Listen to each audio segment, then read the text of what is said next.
कुछ ज्यादा ही बैठा दिया, मुझे झाड़ पे चढ़ा दिया आपने, ऐसा कुछ नहीं है। पाकिस्तान और भारत की बात क्यों नहीं हो रही मेजर साहब? कि पाकिस्तान में देखा गया है कि इट इज इंस्टीट्यूशनल डिपेंडेंट नहीं है, पर्सन डिपेंडेंट है। मतलब वो इंडिया से बात नहीं करना चाह रहे, और इधर इंडिया में इससे भी ज्यादा टेम्परेचर है जी कि पाकिस्तान से बात करने की जरूरत ही कोई नहीं है। इसमें इतना एजिटेशन करना, जल से बुलाना, साजिशों की मुझे नहीं समझ में आया चीमा साहब। This is confusing for me.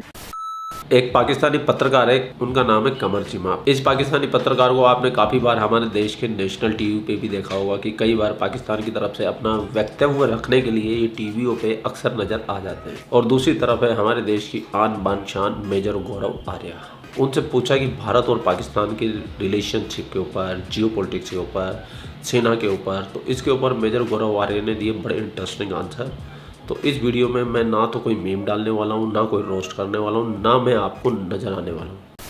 आज आपसे जानना चाहते हैं बहुत सारे पाकिस्तानी भी और इंडियंस भी, आप अपना पर्सपेक्टिव देते हैं, लेकिन मेरे जो मेरा दिल था आज आपसे बात करूं, मैं ये जानना चाह रहा था कि इस वक्त इंडिया के अंदर ये जो डेमोक्रेटिक ट्रांजिशन हुई है, इंडिया इसको कैसे देखता है? क्योंकि नॉर्मली कहा जाता है जी कि पाकिस्तान में कहते थे जी जब इमरान खान आया तो उन्होंने कहा जी यार ये तो फौज का बंदा है, इसको तो बाजवा साहब लेके आए हैं या एस्टैब्लिशमेंट लेके आई है, तो वो तो चले गए। और नरेंद्र मोदी साहब ने टॉक्स भी नहीं की, डायलॉग भी नहीं हुआ, बात भी नहीं हुई, और चीजें किसी न किसी मुकाम पे मसाइल खराब रहे, हम उस पर नहीं जाते। अभी जो एक ट्रांजिशन है वो डेमोक्रेटिक ट्रांजिशन है और purely with in the parliament है, और जारी बात है ये सारे लोग हर दौर में एंटी स्टैब्लिशमेंट रहे हैं। इंडिया में क्या मूड है, इंडिया में लोग क्या सोच रहे हैं, जो जो खास तौर पर नरेंद्र मोदी साहब और उनके इर्द गिर्द जो पावरफुल लोग हैं जो मैटर करते हैं इंडिया की जो पाकिस्तान पॉलिसी है उस हवाले से, जरा काइंडली हमें थोड़े जो ज्ञान है वो दें जनाब। नहीं, ज्ञान तो क्या देना चीमा साहब। चीमा साहब ऐसा है ना कि मुझे ये समझ में नहीं आ रहा, पाकिस्तान में जो इतना फस हुआ है ना, I don't know what the फस इज अबाउट। ये इंडिया में हो चुका है पहले, एंड इट्स ओके। चाहे उसके पीछे कुछ भी वजूहात हो सकती हैं, बट देखिए बात यह है कि मैंने ट्वीट भी करा था कि अटल जी की गवर्नमेंट भी थी, अटल बिहारी वाजपेयी साहब जो थे, उनकी भी सरकार ऐसे गिरी थी जो उनके कोलिशन पार्टनर्स ने उनको छोड़ दिया था। जब कोलिशन पार्टनर्स ने छोड़ा उनको, उनकी वजूहात कुछ भी हो सकती है। आइडियोलॉजिकली अलाइंड नहीं थे, हो सकता है ये भी हो सकता है उनको कुछ पॉलिसी वाजपेयी गवर्नमेंट की नहीं पसंद आई हो, ये भी हो सकता है कुछ किसी ने कुछ दिया हो, कुछ लेन देन की बात हुई हो पैसे की, ये भी हो सकता है। मुझे नहीं पता क्या बात है, लेकिन इसमें इतना फस करने वाली, इतना ज्यादा परेशान होने वाली, और इतना ज्यादा कि जी साजिश हो गई है, ये सब कहने ऐसा ऐसा कुछ मुझे देखिए, क्योंकि we have had this experience in the past and it's okay, it's okay. कल अगर कोई कोalition गवर्नमेंट आती है हिंदुस्तान में, और अगर जो मेंबर ऑफ पार्लियामेंट उसके जैसे आपके मेंबर ऑफ नेशनल असेंबली हैं चीमा साहब, अगर वो उसको सपोर्ट करना बंद कर देते हैं, तो जाहिर सी बात है सरकार गिर जाएगी। फिर स्पीकर का काम है, वहां पे पार्लियामेंट में शो ऑफ स्ट्रेंथ होगी आपकी नो कॉन्फिडेंस मोशन के साथ, और जिसके पास वो है then they will go to the president and make a claim, जैसे कि होता है पाकिस्तान में, इंडिया में। फिर वो जाएंगे राष्ट्रपति जी के पास, आपके जो प्रेसिडेंट साहब हैं उनके पास जाके उनसे बोलेंगे साहब हमारे पास नंबर है, वो गवर्नमेंट बना लेंगे। It's not a big deal. ये इंडिया में हो चुका है, and there was a time during the 90s कि ये ऐसा था, एक पॉलिटिकल अनसर्टेनिटी थी इंडिया में। वीपी सिंह की गवर्नमेंट भी थी उस समय, और देवेगौड़ा साहब भी थे, और बाद में अटल जी की भी सरकार दो बार आई, if I am not mistaken, अगर मैं गलत नहीं कह रहा तो माफ कीजिएगा, मुझे याद नहीं आ रहा ठीक से। लेकिन ऐसा ऐसा हुआ है कि कोलिशन गवर्नमेंट्स चली हैं इंडिया में, और कोलिशन गवर्नमेंट्स गिरी हैं क्योंकि नो कॉन्फिडेंस मोशन हार गए, या जो एलाइज हैं उन्होंने हाथ पीछे खींच लिया, जैसे यहाँ पे आपके काफ लीग है, या फिर बीएपी है, या और आपकी अलग अलग पार्टीज हैं जिन्होंने हाथ खींच लिया। ये this is all part of democracy. ये जिसको लोकतंत्र कहते हैं चीमा साहब, ये चलता है। अब इसमें ये कह देना कि साहब हमारे खिलाफ साजिश है, बैरूनी साजिश है, लोग चाहते नहीं है, अमेरिका ये है, फलाना ये है, तो मुझे लगता है कि ये थोड़ा सा ये बात ठीक नहीं है, नहीं करनी चाहिए। और एक और चीज, किस तरीके से सोचते हैं यहाँ पे थोड़ा सा कि जब ऐसा हुआ तो यहाँ पे थोड़ा सा कंफ्यूजन था लोगों में इंडिया में कि भाई इसमें मतलब ये तो ठीक है ना, मतलब ये जैसा भी हुआ इट्स ओके। सो इसमें क्योंकि हमारे साथ हो चुका है, we are used to this process. अगर आज मोदी जी का है, he has got absolute majority in Lok Sabha, पर अगर यही मोदी जी की गवर्नमेंट में एब्सोल्यूट मेजोरिटी नहीं होती, और इसी गवर्नमेंट में और 10 पार्टीज के लोग मिलके सरकार बन रही होती, फिर उनकी भी सुननी पड़ती, उनकी बात सुननी पड़ती, उनके हिसाब से चलना पड़ता, उनके हिसाब से आगे ले जाना पड़ता मामला को। और जिस दिन वो हटा लेते अपना हाथ, फिर कोई और सरकार बनाता। ये तो डेमोक्रेसी में होता है, पार्लियामेंट्री डेमोक्रेसी में। इसमें इतना एजिटेशन करना, जल से बुलाना, साजिशों की मुझे नहीं समझ में आया चीमा साहब। This is confusing for me. चले एक कंफ्यूजन है। अच्छा, इसके आगे मेरे साहब चले तो एक पाकिस्तान में नई गवर्नमेंट है, जारी बात है, नए फॉरेन मिनिस्टर हैं। शाह महमूद कुरैशी साहब जो थे, उनके बारे में एक तासुर ये इमर्ज होना शुरू हो गया था, हम मैं खुद बल्कि कहना शुरू हो गया था कि वो तो हॉक हैं, मतलब वो इंडिया से बात नहीं करना चाह रहे। और इधर इंडिया में इससे भी ज्यादा टेम्परेचर है जी कि पाकिस्तान से बात करने की जरूरत ही कोई नहीं है। जो डॉक्टर जयशंकर हैं वो एक और तरह से पाकिस्तान को देखते हैं। नरेंद्र मोदी साहब जो हैं वो एक जितने वो पॉपुलर हैं, फिर उनकी पॉपुलिस्ट मूव है, और वो जो इलेक्शंस में हुआ सारा। तो इस वक्त क्या इंडिया में मूड है? पाकिस्तान और भारत की बात क्यों नहीं हो रही मेजर साहब? क्या आप समझते हैं कि पाकिस्तान कमजोर है इकोनॉमिकली? तो अगर हम बात करेंगे तो बेल आउट करना होगा। क्या इस वक्त ग्लोबली किसी हद तक हमारे मामलात खराब हैं, भले अमेरिका हो यूरोप हो, तो आज हम इंडिया जो है वो पाकिस्तान से बात करेगा तो शायद ये भी बेल आउट करने के बराबर है?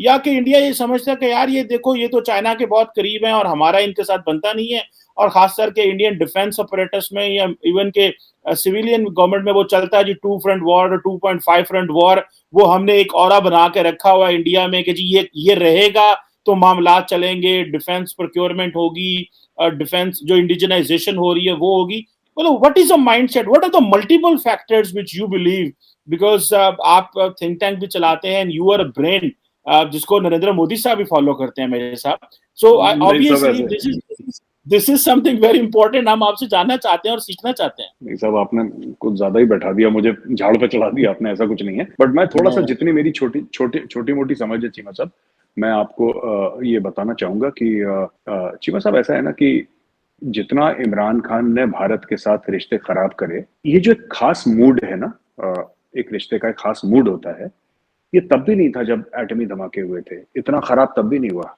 जब 26/11 हुआ था मुंबई का, इतना खराब तब भी नहीं। मैं देखिए, उस जमाने में कई और चीजें थी, कोई और गवर्नमेंट थी। देखिए, आप कभी भी आप इख्तलाफ करें, आपको इंडिया की कश्मीर की पॉलिसी पसंद नहीं है, पाकिस्तान को पूरा हक है कि इसका प्रोटेस्ट करे, एहतजाज करे यूनाइटेड नेशंस में, हर चीज।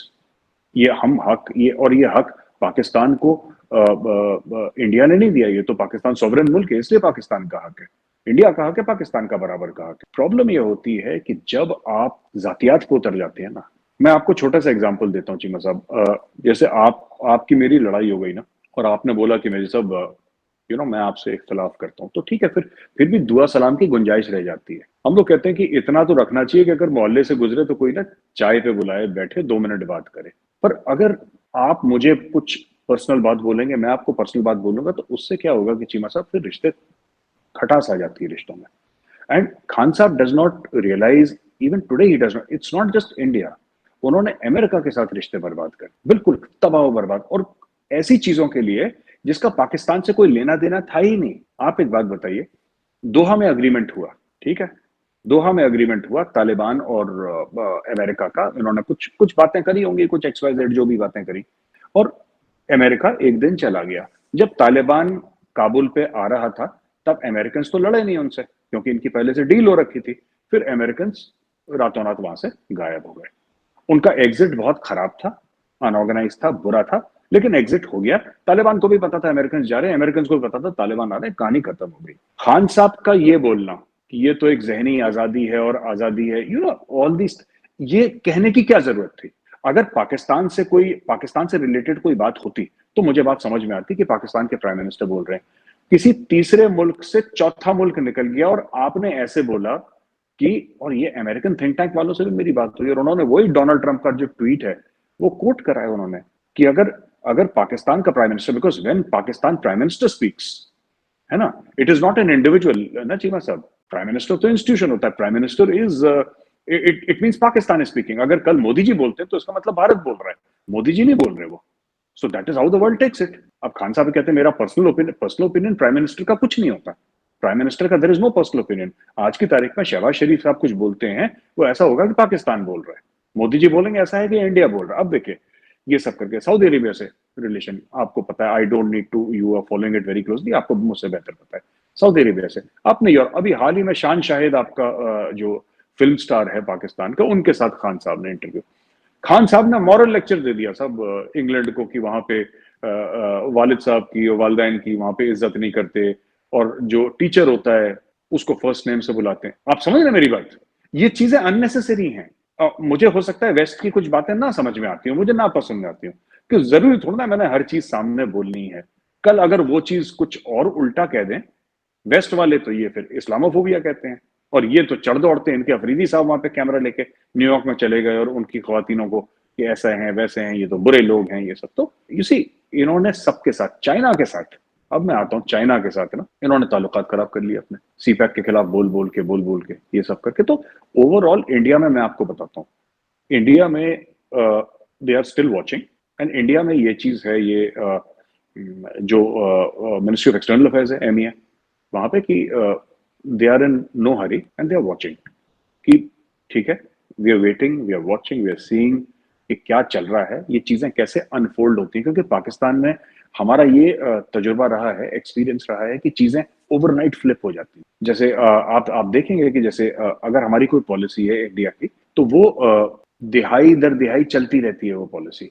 उसमें चेंजेस होते हैं थोड़े बहुत, ये ट्वीक कर दिया, इसको इम्प्रूव कर दिया, but basic core policy India की कम ही बदलती। मैं ये तो नहीं कह रहा कि नहीं बदलती चीमा साहब, लेकिन कम ही बदलती है। पाकिस्तान में देखा गया है कि इट इज इंस्टीट्यूशनल डिपेंडेंट नहीं है, पर्सन डिपेंडेंट है। जो टॉप पे जो बॉस है, प्राइम मिनिस्टर है, उसके मन की बात है, उसका दिल करा तो वो कर दे, उसका दिल करा तो वो कल बोलेगा कि नहीं, कल से ना हम अमेरिका के साथ हमारे ये वो होंगे। तो देर वेटिंग एंड वॉचिंग कि क्या है, पाकिस्तान कोई मूव करेगा। अब देखिए ब्लिंकन साहब ने बुलाया था ना उनको फूड सिक्योरिटी के ऊपर, बिलावल भुट्टो जी को वहां पे बुलाया। This is a good first step, उन्होंने बुलाया है तो। और मुझे लगता भी है कि शहबाज शरीफ और ये जो है ना, ये नून लीग वाले, ये पुराने मजे हुए खिलाड़ी हैं, ये पुराने, इन्होंने बड़ी सियासत में इन्होंने अच्छा भी करा है, बुरा भी करा है, इनका मिला जुला ट्रैक रिकॉर्ड रहा है।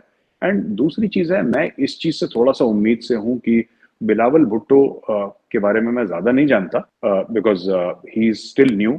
आई थिंक 33 साल के हैं, पाकिस्तान यंगेस्ट फॉरेन मिनिस्टर, और 33 साल के हैं। हिना रबानी खर साहिबा तो इंडिया आ चुकी हैं, so we know her, we know how she thinks, we don't know how Bilawal Bhutto thinks. But one thing is for sure Cheema sahab, कि बिलावल भुट्टो के जो वालिद साहब हैं, I think if there is a politician in Pakistan, जिसको कहते हैं ना हिंदी में नेता, अगर कोई नेता है तो जरदारी साहब। वो मतलब ही इज, जिसको कहते हैं ना टिपिकल राजनीति जो होती है, वो उसमें माहिर है। He knows politics, he understands politics. Khan sahab को पॉलिटिक्स की समझ नहीं है, वो पर्सनल ऑरा के चक्कर में ना, कि वर्ल्ड कप विनिंग कैप्टन 1992, ये वो उस चक्कर में बहाव में लोगों को ले जा रहे हैं। पर असली में रियल पॉलिटिक्स जो है, वो मुझे लगता है कि जरदारी साहब से बेहतर पाकिस्तान में कोई नहीं समझता है, मेरा पर्सनल एनालिसिस है।